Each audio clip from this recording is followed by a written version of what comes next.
Hello, and welcome back to Rara La Cosa. How have you been? It's been a bit. But it's been a bit.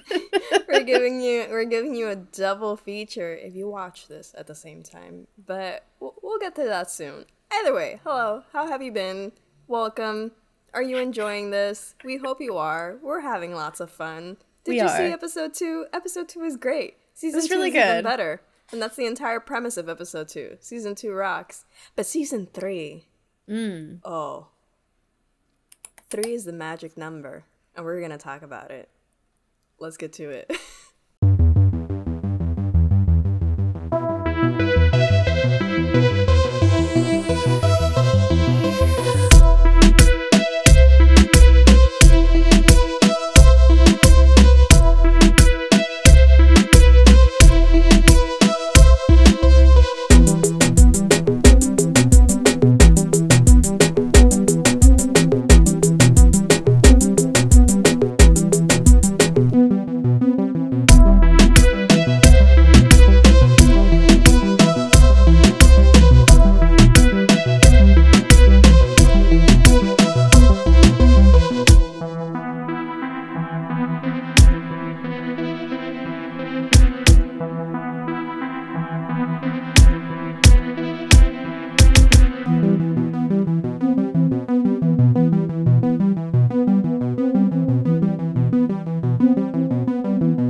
Hey everyone, welcome to Filmme Talk, a podcast where two gals talk film, television, and everything in between the reels. I'm your host, Elena Melendez, and I'm here joined today by my ever so lovely co-host, Miss Josie Melendez.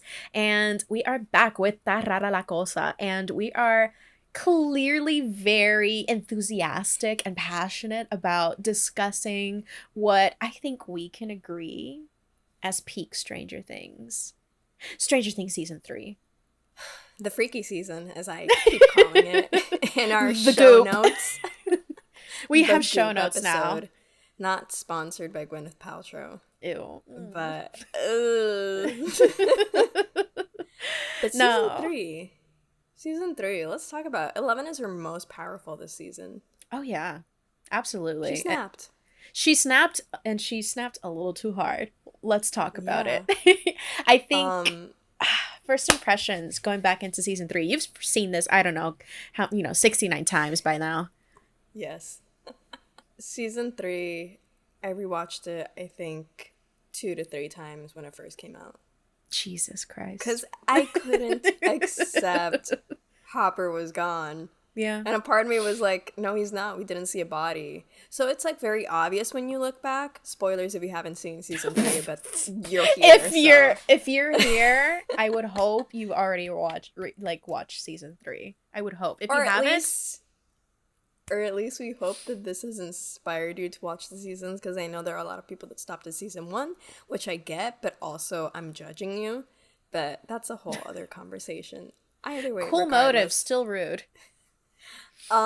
Regardless, I didn't believe Hopper was dead. And looking back, there are we get a clue, we get a mid-credit scene. Yeah. Season 3, again, snapped, we got a mid-credit scene. I know. Literally, a month after Endgame? Yeah. Avengers Endgame, same year, bro. 2019. But they teased so many times that he was alive, and then we got that clip in the middle of the pandemic, because of course... the season got delayed and all that jazz. But yeah, it's an intense season. Comps, just to get them out of the way, because I just love how we take from... It's just, as you mentioned earlier, it's quintessentially the 80s. I think season 3 is the most 80s, jam-packed aesthetic and culture season that we've had so far. I think even including season 4. Yeah, seasons 1 and 2, had 80s culture, of course, because it's set in that time. But season 3 takes from the aesthetic that became so quote unquote famous from that decade. Mm-hmm. It was also the mid 80s. It was at that midpoint. The fashion, the culture, that's what most people like when they think about the 80s. They think what we see in season 3. So I think that's why it's also so easy to just relate to it in that sense because it's what's usually presented to us the most. And what's really interesting, and especially for us kids that are like in that the cusp of the born at the tail end of the 90s, a lot of us still, even in the early 2000s, still lived that mall culture. And you know, if you come from smaller towns, those malls were still basically back in the 80s, in 2003, 2004. So being able to relive that vibe, that era, that aesthetic, seeing these malls that you kind of grew up with, I guess, in their prime when they were just like shiny and new, was really, really Yeah. fun to get back into. So I think that setting that is so detailed and just really fun, it I think is what really, really set season 3 apart for me, aside from the story, obviously. Yeah, because I mean, we still grew up in that mall culture in the late 90s, early 2000s. I mean, I remember those freaking Mary-Kate and Ashley Oh my films that they used to god, do. Like dude. mall culture. It was still alive well back then. Oh yeah, still going to Claire's. As we talked with Darilyn on our episode of Morenita, go check Yes. it out, please. But We it's will like link it down now, below.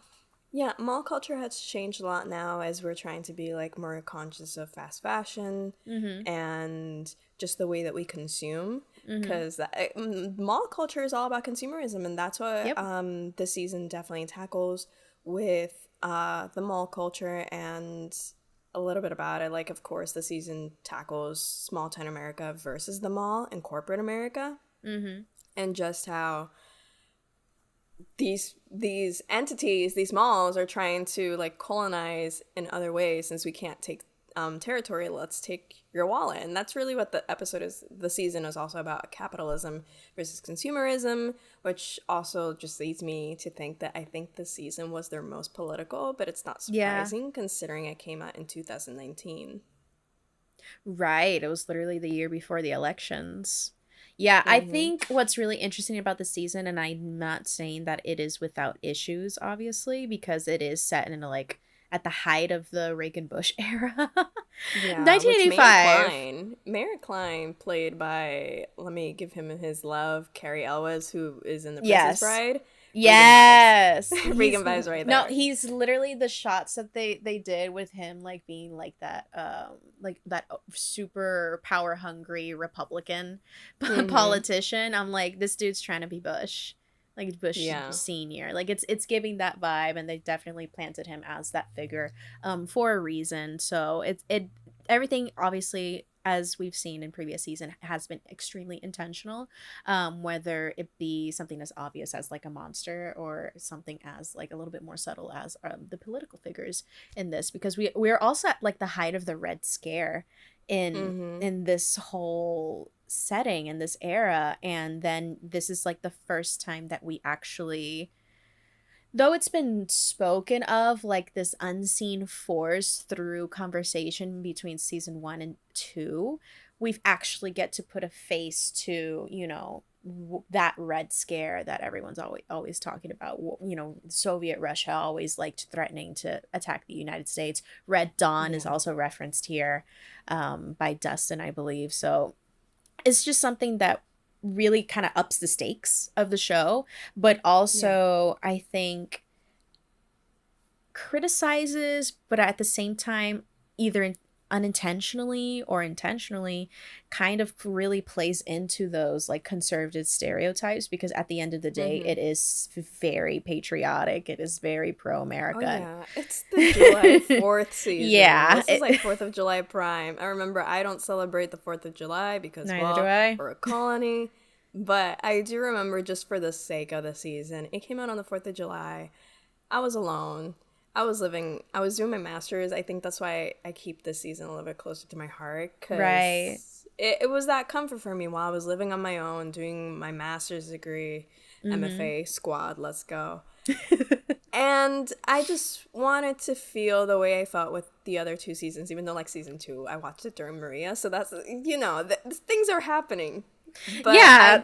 I bought Eggos. I bought the Stranger Things Coca-Cola cans, even though I don't drink Coca-Cola. I Mm-hmm. got hot dogs, and I was like, let me make a little day out of this, just to feel Yeah. something. Yeah, you made an Because it did come out event. on the 4th of July, and there were, like, fireworks in Savannah.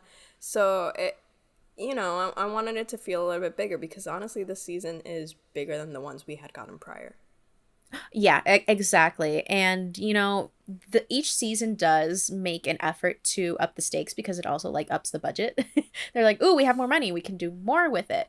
But the jump from season 1 to 2 was not as much of a stretch. Like it improved, I guess, visually, Mm-hmm. but it wasn't a total change. Season 3 goes off the rails visually, but in the good way. Like they Yeah. really said, okay, we can make something, you can up the stakes, we can make something larger scale. We have the budget now. Let's expand, let's internationalize Hawkins, but without leaving Mm-hmm. Hawkins. And I think that's season 3's strength because we do Yeah. stay in Hawkins. It's But we still bring in an self-contained. external, it is still self-contained, but we do bring in a foreign, like, antagonist. We have an external Yeah. force I aside think that's what from the works. Upside Down. Because we brought it in instead of taking it Exactly. out, which we'll discuss in season 4. But there's also the fact that it has its own identity. We were talking about this earlier that you mentioned, like, the color palette. It's the most colorful. Yes, it is. It is literally rainbow sci-fi. It is technicolor all around, especially in that season finale, which we'll get into a little bit. But it's just so, I love the use of the neon lights, everything just looking so electrically vibrant. Well, even the scenes where they're in the movie theater, the scenes when they're in the Russian base, like I think everything just has so much life to it, which is so totally the opposite of what we're used to seeing from seasons 1 and 2. They were very grungy, they were very dark, very gray, but still very, very well presented. But because of the relationship with the Upside Down in those seasons, there wasn't really a lot of, I guess, opportunity for them to use color. But since we don't actually go into the Upside Down in this season, the Upside Down is, I guess, the mall in this case. Mm-hmm. They're like, light it up, bitch.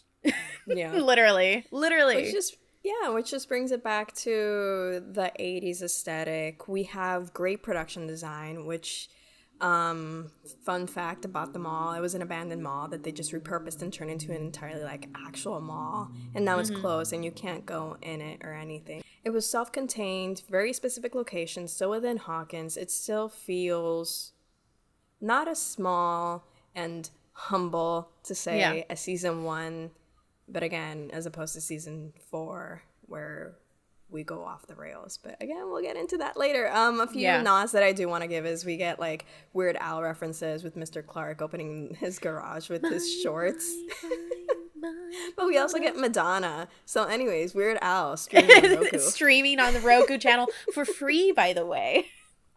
Yeah, so get to watching, because honestly, I wasn't as familiar with Weird Al until I knew he existed, obviously, and I knew of his impact. But, like, Weird Al, the Al Yankovic story changed everything. Now I couldn't see the season the same way, so please watch that. It's great. We saw it at TIFF. We'll link the review down below as well. But yeah, so like that reference, we also get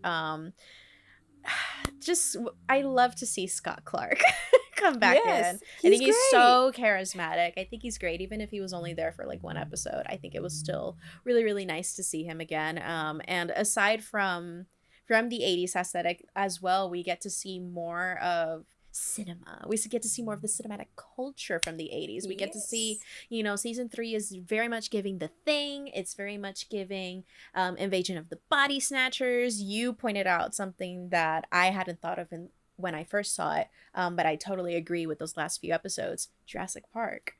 Yes, Jurassic very Park. Much a big creature feature. Alien with face huggers. Yes, and the xenomorph like shape of the mind flayer.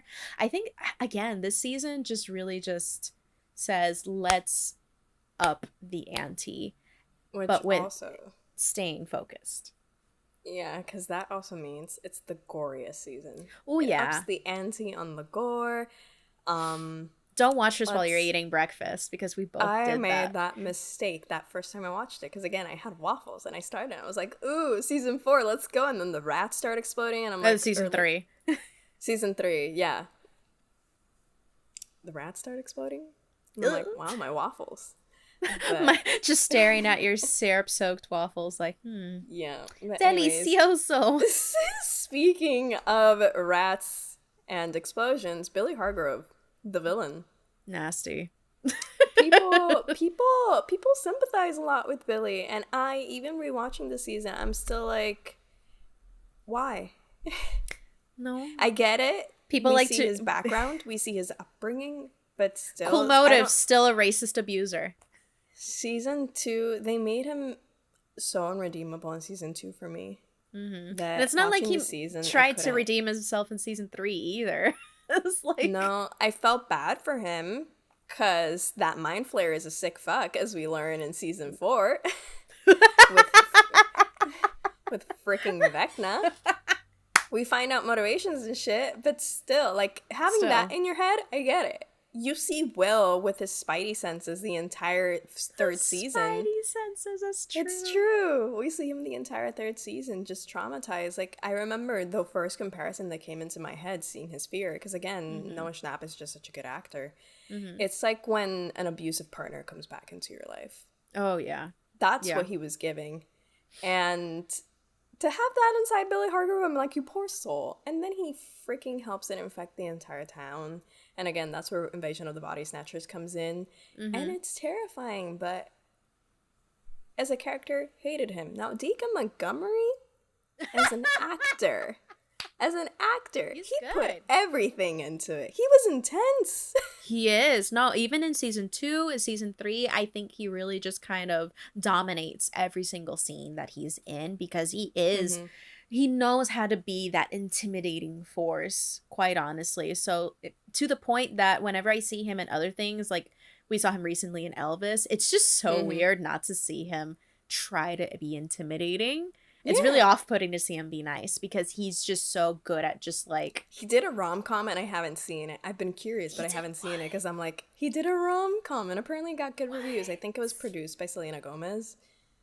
I was unaware of this. He did a rom-com. I have not seen it because I I have can to only see it. see. Eventually, I think he'll be able to grow out of the Billy Hargrove essence, because I mean, he was in Power Rangers. I think he did that first. Oh my god, he did. Yes, but Power Rangers. I saw that in the movie theater, and I try to forget it every day.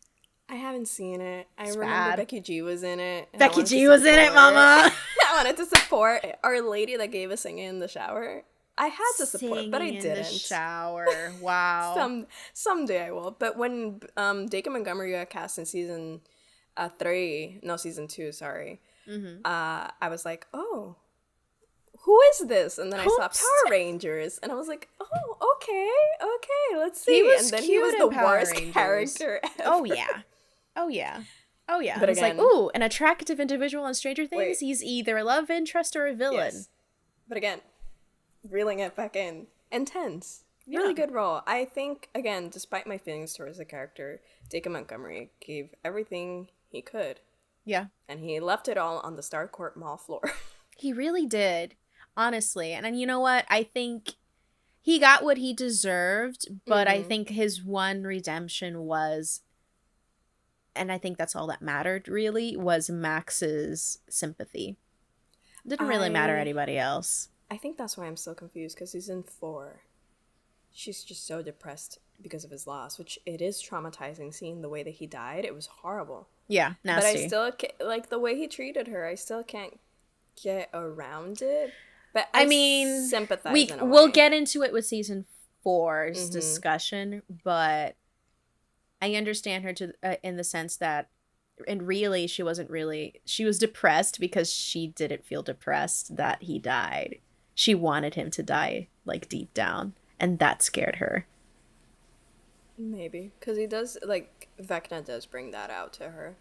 So we shall see. We'll get into it. We'll get to that. We're getting into it. But honestly, yeah, I think Max crying over him at the end, because, again, like, she does, it is still her older brother, as abusive as he was, and that's also, like, I guess a really interesting point to not forget with abusive relationships, especially if you're, like, in an abusive relationship with a family member. There is like still that part of you that doesn't want, like, harm, like, true harm to come to them, despite you know, everything that they've done. And And I don't know, I think that Max also has, as rough and tumble as she is, as tough as she tries to be, she has a very big heart, and she really, really cares about those around her, even if they haven't been the nicest to her. She just wants things to be okay. Like all the kids in Stranger Things, they just want to be Yeah. normal kids.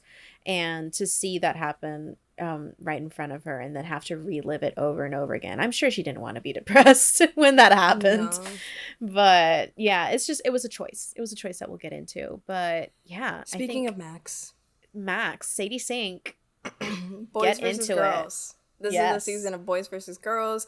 I mean, it's feeding into the ew, boys are gross narrative. Cooties. Because we're also seeing them grow up. They're going Yeah. through growing pains and the awkward stage. Mm-hmm. People are coupled up. Yep. Just Will is kind of weirded out by it because Will is the outcast, and we see it kind of has its spotlight for a moment, but then as everything gets worse and we confirm the Mind Flayer is back, it changes. But for a moment, that's the big dynamic. We have Nancy with Jonathan and their problems, especially her with her job, because Jonathan really isn't supporting her the way that he should or believing her, but she's also not supporting him the way that he needs to. Yeah. I mean, she kept walking into the photography room and ruining his work. The red room, yeah. Yeah.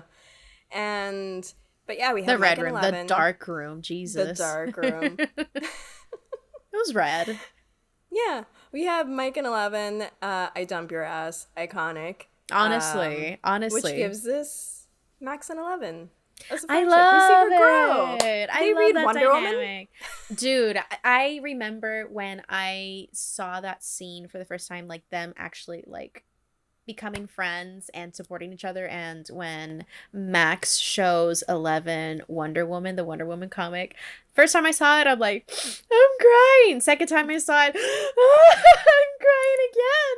No. Because it's just so sweet, because again, 11's world and everyone around her has been aggressively masculine. It has been aggressively male. She has been in this bubble, which like I feel for her, because like I've been there, done that. It happens, and it's really so freeing when you finally do develop like a good friendship or relationship with another woman, and it's just, there's really nothing like it. And then all of a sudden 11 is actually allowing herself to grow and become her own person. And I don't know, I feel like that was just so necessary to happen in this particular season. And it's really kind of sad that we don't really get to see that as much in season 4, but we'll get into that afterwards. But I really do hope that season 3, like their friendship dynamic does like survive by the end of the show. But I really love that. I think that was just such an awesome, the fucking the shopping spree, the makeover, that whole montage, again going back to mall culture, is just so, it's just so fun. And yeah, you could argue, oh, we're not actually getting to the meat of it, where there's no plot here, but at the same time, the point of Stranger Things is not to, it's not 100% about, it's not about overwhelming you with all this sci-fi shit, you know. It is very character driven, and some of us actually like seeing these characters interact and grow, and they're funny. I think also, it's genuinely funny. Yeah. Also, the strong point of season 3 is that it builds up deliciously. Oh yeah. You start going through these things, and like from the beginning you're seeing everything like piling up and the dominoes being set for them to fall in a chain sequence. Literally. But so we are seeing all of the sinister shit happen in the background, but it's taking you by the hand gently because shit's about to go down. The last episode is intense. So I really do like that they do take their time with this season, and it doesn't lag, it's not slow. It's just the right amount. No, I just really found myself thoroughly engaged here. Perhaps I was even more engaged here, or not more engaged, but perhaps more consistently engaged here than in season 2, as fun and good season 2 is. It is definitely a slower season. I won't deny that. But I don't know. I feel like the Duffer Brothers and the writers' room in general just kind of really reflected on the first 2 seasons and said, okay, how can we perfect the formula? And I feel like they really, really nail it here. So that's why I really think that this is just peak Stranger Things, even though people may disagree, but I really enjoyed it. I think if I were to ever rewatch Stranger Things, I would just continue to rewatch season 3 because it's good. It's really good. And you know what else that's really good that season 3 gives us? Robin. Jopper. Oh, Robin. That too. Jopper, yes, but that's more like a season 4 thing, though. We will discuss them in this season. But let's talk about queerness. Ooh, yes. Because you know what? Sorry, but we keep digging into the queerness of the characters, especially with Will. Will's our queer token up until this point. Yeah. And when Mike is like, it's not my fault you don't like girls, I was like, I'm gonna. Yeah. I will. If I see Mike on the street, it's freaking on sight. So then we get Robin. They kept denying it, but in season 3, snapped. Because it's more obvious. And even though they kept saying, like, I don't know, they were so weird when it came to Will, but it was so obvious from the beginning. From season 1, we could see it. And this season, you can't say something like that and not expect us to be like, yes, he's queer. I mean, it's been there since season 1.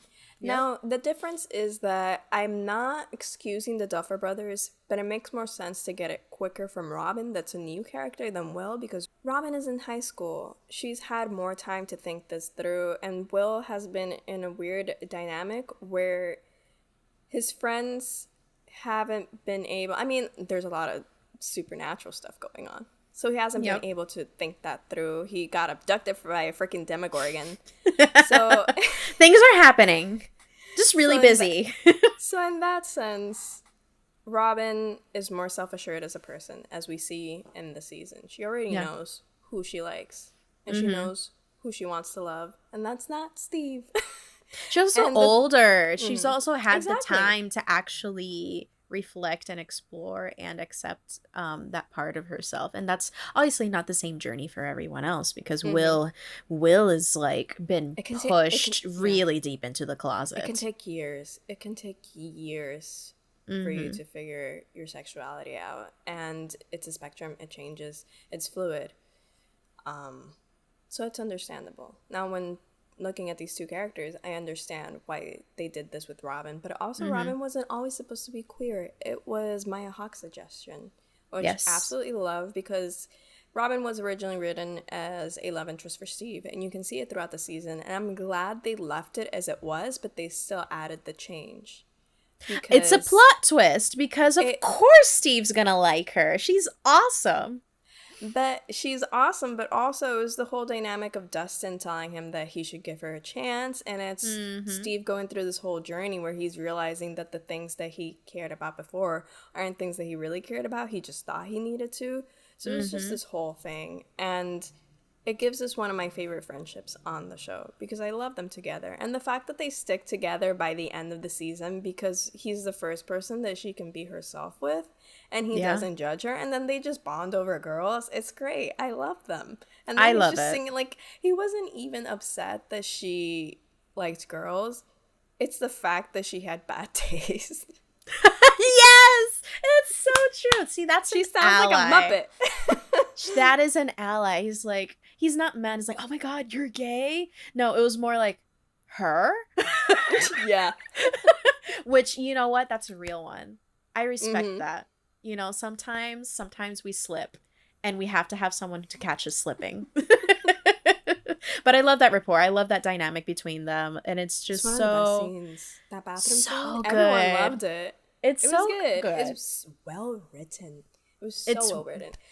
The dialogue is really just wicked sharp in this season, Mm-hmm. I feel like. It is some of their best dialogue. I think that you get some of the best quotes here as well. It's just, again, there is this attention to detail narratively that, I don't know, I feel like perhaps people were just still looking for another season 1.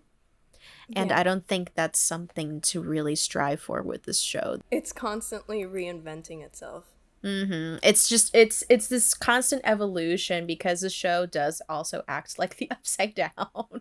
Yeah. This show is Vecna. The show is literally just like, okay, we've done this. This was a success. This was a failure. Let's do this. Let's do this. Because imagine if we just got, if it was a 5-season run and we just got 5 season 1s. You feel me? It would have gotten old, and people would have been saying the same thing. That's what happened with Digo. I haven't seen it in years, but I feel like that's also what happened with The Walking Dead. Like The Walking Dead was like trying to grow, but also still like so hung up on trying to replicate the magic of season 1. And it just really, like, The Walking Dead's been on air for far too long. The Walking Dead is like, I'm not to sidetrack, but I would just like the the point to be driven. The Walking Dead is the drama zombie apocalypse of Grey's Anatomies. Yes. It's just Grey's Anatomy, but with zombies. And my point with that analogy is that Stranger Things actively avoids that trap, falling into that trap that I think The Walking Dead fell into. Though they're different shows, but I feel like, I don't know, it's just hard to do good sci-fi horror in a long-term series and still have it feel fresh. So that's the thing. I remember when this season came out, we were like, a lot of people thought it was going to end here because I think it was supposed to be only 3 seasons, then it was going to be 4. Now they're doing 5. So when this season came out, I remember the Duffer Brothers saying something along the lines of, it has to end soon because there's only so many times you can justify all of this weird stuff happening in Hawkins. Someone's going to notice. Yeah, so I'm glad they're finally leaving it at 5. Especially the way season 4 ended, people are going to notice. Oh, yeah. Yeah, but reeling it back in. Last couple I wanted us to talk about is, of course, Chopper. I got ahead of myself. The reason that I live, the reason that we breathe. Honestly, delicious, scrumptibbly. Just, the slowest of burns that I will just get on a stadium seat, just a hot bleacher with hot pants on, with the shorts on, and burn my thighs for just to watch. I would rather sit on a hot grill. I would rather sit naked on a hot grill than not have Chopper. Chopper exist. Honestly, you know what? I think Chopper, Nancy and Jonathan in season 2 had like that slow burn, but it was like, it felt like a rehearsal for the real OTP of the show to come in season 3.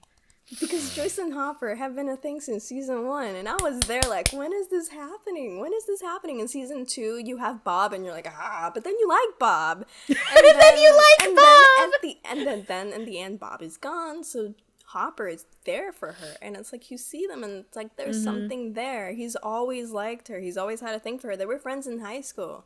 Or at least they knew each other. They were friendly around each other. They were in the same circles. And then in this season, I mean, number 1, David Harbour is acting his ass off because he was going to have that grand finale in this season. And he was, like, acting his art out. He was putting his all, and he was exaggerating a lot of the time and just giving these very, like, explosive moments throughout his performance. He was really expressive, and I think he just really tapped into Hopper's temper in a really, really, really good way, because at least in season 3, Hopper really actually has still grown as a character. It's not that he can't control his temper anymore, but he becomes sharper. He's smarter. He's learned. He's tired of being made a fool of, basically.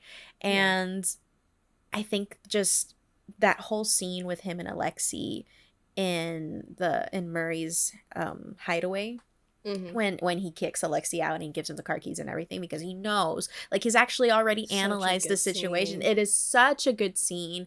You know, it's Hopper is at his most confident here, but he's also at his most, you know, explosive and angry because Joyce, you know, refuses to move on, and he's angry that he wants to be with Joyce, but Joyce refuses to let herself be happy or like actually move on. She's not doing it at the pace that he feels like, and that frustrates him. And, you know, at the very least, but he still, despite his frustration, still respects her space in a way, as annoying and infuriating as he may be with her, especially after the whole standing him up at Enzo's, going to Scott Clark's house instead. You know, it's just, he's so macho en esta temporada. Just getting so mad because it's like, oh, Mr. Scott Clark, is that your new boyfriend? Oh, what about that? Alexi? He acts like a Scott teenager. Clark. He acts like a teenager here with his dad bod and his little colorful cutting edge button up shirt. I love Hopper is at his prime here, okay? People started realizing David Harbour as Jim Hopper was hot in season 3. I would like the record to show. I was like, oh my god, he's hot. And I'm like, girl, I've been here. He's been hot. We've but also, been like, here. In season 2, I love how at the end he's like, I'm on a diet. And then season 3, we get Fat Rambo, a.k.a. he's going for like the Thomas Magnum look. He's watching Magnum P.I. at the beginning of the season. He then has the shirt. He's like, I'm Thomas Magnum this season. And that's what he's going for. And that's the whole vibe. But also one thing I wanted to add is how at the beginning when Joyce is helping him write the heart-to-heart for Mike and Eleven, he tells her, I'm the puppet, you're the master. And I'm like, ooh, oh my 4. God, the foreshadowing, the Easter eggs. I just, you know what, I think season 3 is just, it ran a marathon and won. It won that 10K. It won the marathon. It won the mile. It won everything. And I feel like it doesn't, perhaps, you know, this was 3.5 years ago. I don't know. I just feel like it doesn't get the flowers that it deserves half the time, quite honestly. And it's just such a well-balanced season. Once again, I don't want to we sound like a broken record sometimes describing this show. I mean, a little biased. I love it. So I can't really say, I will criticize it, but I can't really say it's a bad show. But maybe that's just my opinion. But also, it's there. It's in the writing. It's in the production design. It's in the casting. Shout out to Carmen Cuba. You really doing this. She really went off. No, I think it's that cast chemistry that we have. It's just so they're good. They're a family. They become a family at this point. But so we don't run a little too long. One thing I wanted to comment about Joyce and Jopper is that she was willing to stay for Hop. Oh, yeah. And then to be continued because there's so much more Jopper to discuss in season 4. Yes. But, you know, he was the only reason that she would have stayed for, and he was gone. And she was like, you know what? That's it. His death, I cry every time. I cried earlier. You saw my tear. A single tear. It's very dramatic. I know. Tell me you're a Leo. Tell me you're a Leo without telling me you're a Leo. AKA me sending a video of me crying. Just a single tear. Rewatching 11 read the letter he wrote of the heart-to-heart, and me just... It's a great scene. It is. The emotional impact that season 3 has as well, because we have, like, these characters have been so endearing for 3 seasons, 3 consecutive seasons, that having that season finale be as... You know, despite it being such a large scale, this was probably like the longest season finale too. Up until that point, it was like an hour and 15. It was long. This season invests in time, and then season 4 was like, crank it up, shift it to maximum overdrive. Metele dembow, like we did with our theme. Yep. So yeah, I think season 3 it really holds up. I think it deserves its flowers. It is, I think, the biggest of the first 3 seasons, and I think honestly still the biggest out of all the seasons so far. And in my opinion, I think season 3 will remain even with season 5. I would love to be proven wrong. I think season 3 will remain the best, even when the show's over. Oh yeah, I keep saying season 1, of course, prime, probably the best season, but season 3 is my favorite. It's good.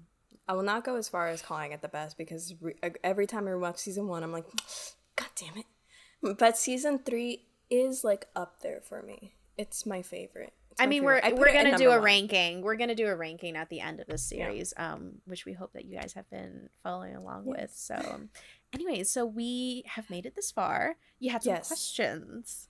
Real quick, women's roles in the season. I'm just gonna spitball the notes we got. For us, season 3 really gives women agency.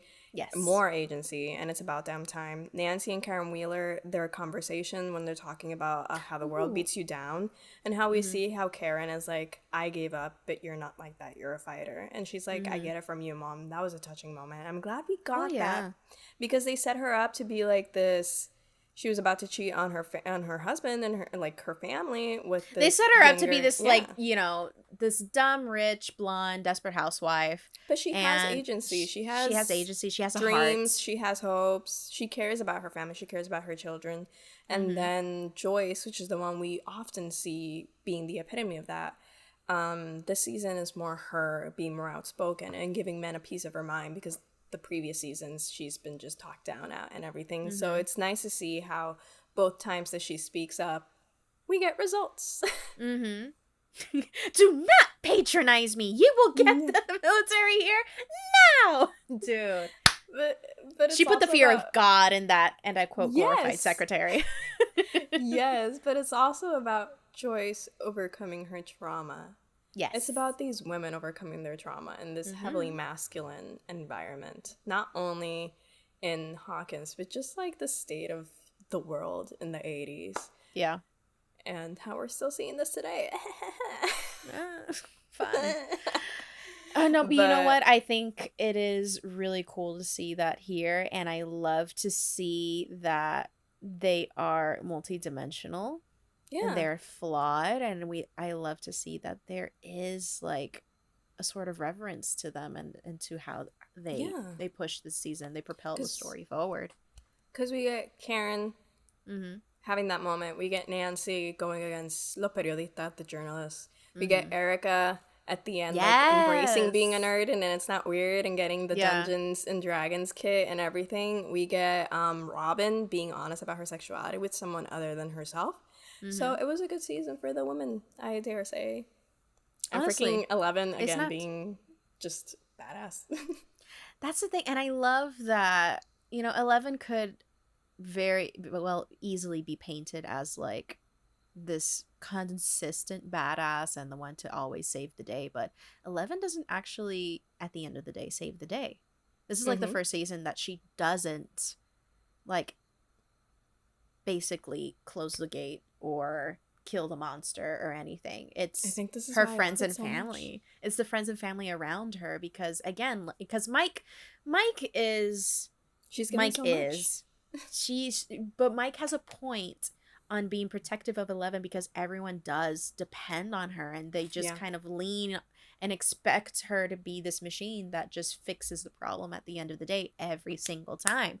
And Mike is like the one person that's trying to advocate for her in his own selfish way, because he doesn't want to lose her, but also it's just one of those things where he's recognizing, hey, you don't have to do this if you don't want to, but also it's just him having to learn that he needs to let her have her own agency and test her own limits for herself, even if that ends up hurting her, because she can't learn if she's just protected all the time. Exactly, which she has been for a long time. Yes. So, closing off before we go on a tangent. Yes. Some people argue that season 3 was grasping at straws.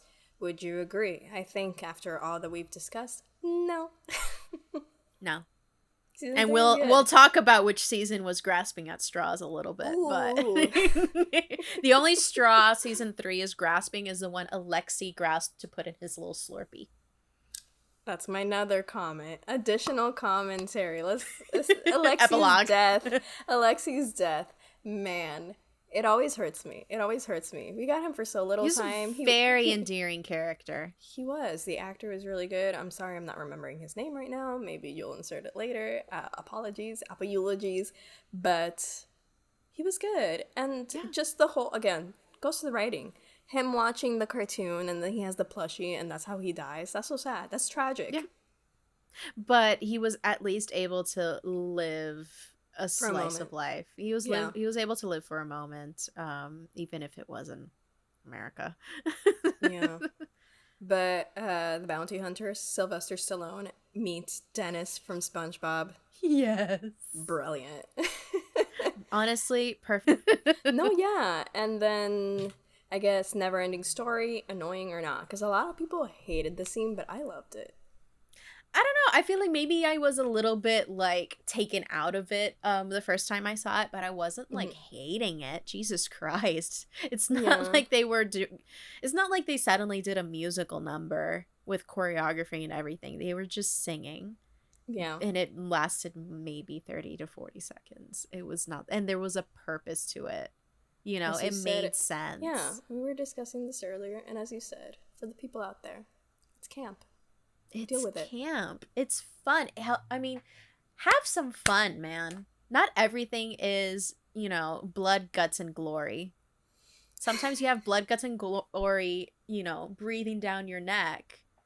But you gotta. Is that the title of the episode? Blood, guts, and glory. Yeah. It's that or Alexi. Yeah, that's the subtitle. Yeah. Which character was a standout for you this season? Ooh, oddly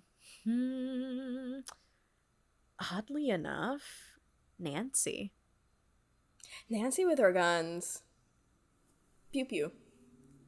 Nancy, as you know, rewatching the series, I have taken more of an empathetic liking to Nancy because I don't really love the rich girl characters who think the world revolves around them. Not a huge fan, but I feel like she does slowly grow out of it, and she does make an effort to defy that stereotype and be her own person, because she is one of the freaking bravest people of the group. She's one of the most courageous characters out of all of Stranger Things. And I respect her for it. She stands her ground. She really knows how to speak up for herself. She actually believes in herself. And again, Nancy tends to come through as well with helping save the day, because she does not believe in messing around. She does not believe in like, oh, you know, she's not a Jonathan. And I think that's also like that conflict, that friction that they had this season was really the catalyst for how doomed their relationship is, because Jonathan waits too much. Jonathan and Jim were both like, you know, even after everything that they've been through, they both still doubt the women in their lives. A esta altura. Have they been wrong yet? No. Why are you still doubting them? And I think that's really just kind of what has pushed both Joyce and Nancy forward as, you know, those very outspoken, independent, badass bitches. Who's your standout? Steve Harrington. I'm Steve shocked. Harrington, I know. I haven't mentioned him in the previous seasons. I gave him his shout out, but I think he's my standout in this one because I remember all of the fandom thinking he was going to die this season. True. The signs were there. clenching the entire watch party. I was like, ooh, is he going to die? I'm not ready. And then they killed Hopper, and I was like, gag. I was like, I have been bamboozled. I was worrying about the wrong gentleman. That happens. That's a theme for me. I was worrying about the wrong gentleman because that happens in season 4 too. It's a swerve. We'll get into it. But Steve Harrington for me, season 3, I think that's his season. I mean, him saying like, Todd father, Steve's her daddy now, and everyone in the fandom was like, ooh. Yeah. And all the fanfics. But also when he saves everybody. He saves everybody from freaking Billy. Rides in like the freaking DeLorean. Yo. Yeah. He did that. He also, did that. when he was high and surfing and just being trying to understand Back to the Future while being high as fuck. Yeah.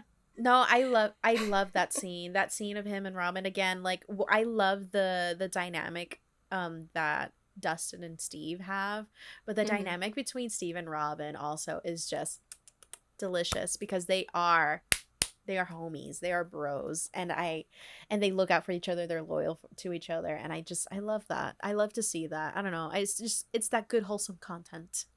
And then which character did you relate to the most this season? Ooh, I related with Elle the most this season, which I don't remember. I think maybe I said that last season. No, I think I said Dustin last season, but I related to Elle this season because it was very much bringing me back to like my homeschooler era.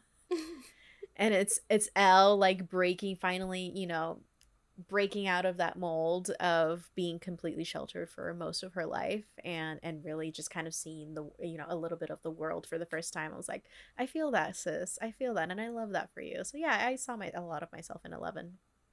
Yeah. For me, it was Robin. I see that for you. I love Robin this season. She just came in and I was like, yes. Because it was also that thing where I thought she was going to be Steve's love interest. So, of course, I was like... I mean, that was the diversion. That was, they had us thinking that. And then they just gave us that twist. Yeah, but even then with the twist, I absolutely still loved her because it gave her more dimension. It made her a better character. And it just made her human, which is what she was from the beginning. And I just think she's great. I'm glad she's in season 4. I think she adds so much to whatever scenes she's in. And props to Maya Hawke. You're really doing the damn thing. And yeah, I related a lot to Robin in season 3. I thought, just her whole attitude and everything. Yeah, and again, like, yes, she's a nepotism baby, but she's like those few nepotism babies that actually have the talent to back it the fuck up. Because she really, again, the charisma and the drama and just everything that she brings to the role and every scene is just, honestly, she gives Joe Keery a run for his money in every scene that they share. And I'm not saying Joe Keery's a bad actor by any means. It's just, wow, I don't know, she just really shined. She really, really shined in this season. Absolutely. But that is all.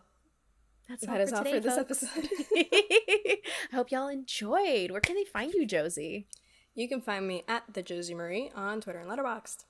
And you can find me at Captain Melendez on Twitter and Letterboxd as well. And you can absolutely subscribe to Film Talk on YouTube. Be sure to hit the notifications button so that you are made aware as soon as possible when our videos come up. And if you don't, for some reason, like watching us on YouTube, you can follow us on Spotify and listen to us on any other podcast platform that you have on your phone. And follow us on Twitter at Film Talk and all that good jazz. Yes. What are you most looking forward to when rewatching season 4? Eddie Munson. Woo! Let's go! Same. Let's go!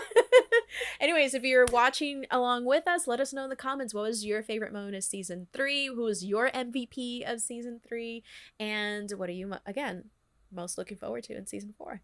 Yes. Bye! Bye.